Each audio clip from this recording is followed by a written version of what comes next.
Sindikat je prihvatio ono što im se nudi. Kako kažu, nisu mogli odbiti vraćanje plata za 5%, iako nisu zadovoljni zakonom.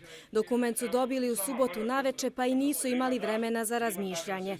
Iz Sindikata obrazovanja kažu da zakonom nije došlo do izjednačavanja koeficijenata, od čega neće odustati. Profesor u osnovnoj školi ima koeficijent 9,5, profesor u srednjoj školi ima koeficijent 10, gdje su ugrađeni i topli obrok i regres, dok kod ostalih budžetskih korisnika pozicije, recimo za visoku stručnu spremu, počinju i kreću od 11,5, 12 ili 13.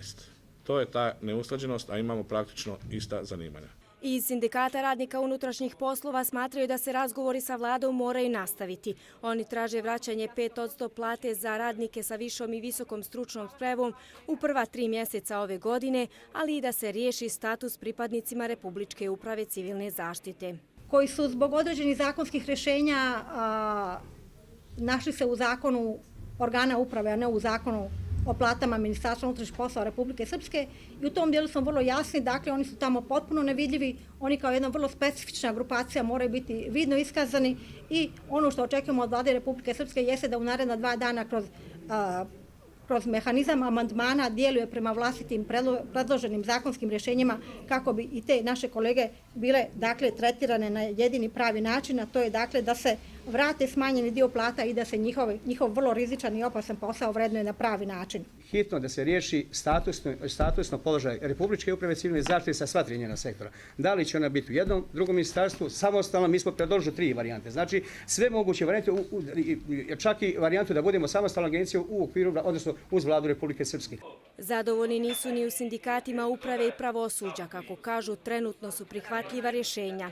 Nepravda je otklonjena, ali će i dalje insistirati da se izvrši analitička procjena radnih mjesta. Normalno da sindikat u potpunosti nije zadovoljan, zato što imamo određene kategorije zaposlenih koji nije baš vraćena plata za 5%, ali većini je vraćena i na nekakav način smatramo ovo kompromisnim rješenjem.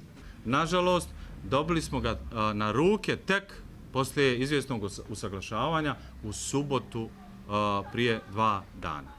Nismo kao sindikat pravosuđa imali vremena, nažalost to još jednom potvrđujemo, iako nam je to zaista bila intencija i želja i način rada, da uradimo analizu prijedloga zakona kroz sindikalne organizacije.